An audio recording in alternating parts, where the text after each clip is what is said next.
Good morning. Thank you for being here today. House Republicans remain focused on providing critical checks and oversight on the Biden administration and delivering results on our commitment to America. Leader Scalise, do you agree with Tucker Carlson's characterization that January 6th was peaceful?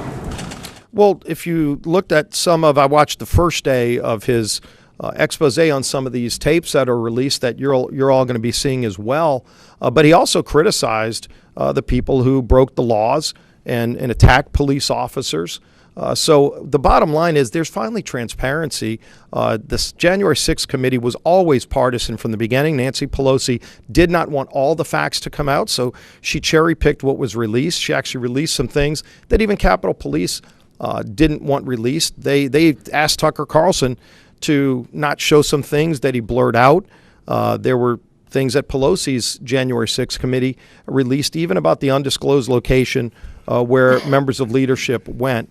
So at the end of the day, transparency is an important thing, and so the public's going to be able to see a lot more information.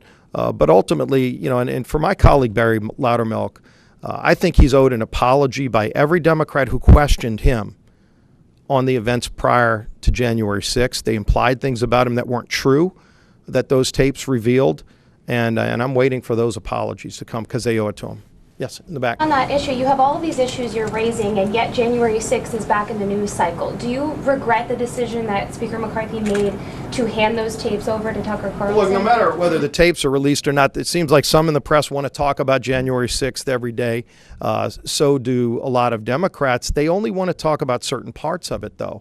And so at the end of the day, have the transparency to get all the facts out. Let the public see everything, not just what was a one-sided sham committee that was only focused on getting one side of the story out. We have serious questions about whether prior to January 6th there were decisions made by the leadership in Congress at the time to turn down help from the National Guard, for example, that could have prevented what happened.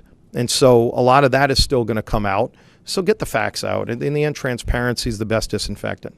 Yeah. You're saying you're in the interest of transparency. Transparency would be to release it to all the news outlets to take their own critical look at it. When is that going to happen? And Speaker McCarthy said they're going to be doing that. And so the good news is for you didn't get that under Speaker Pelosi. You will get that under Speaker McCarthy. And that's a new day that we're seeing in a lot of ways. We're finally seeing a lot of transparency across the board. We're seeing Congress work differently and better, delivering results for the American people now, too. That's something we didn't see. Leader Scalise, can you tell us about the Republicans' plans to look into the mistreatment of defendants at D.C. jail who are held on pretrial detention?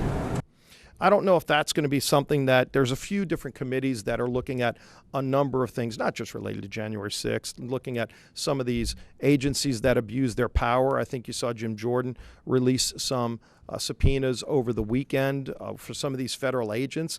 I think, frankly, the media ought to be concerned about the report that's been exposed recently that the FTC was going after journalists regarding Twitter.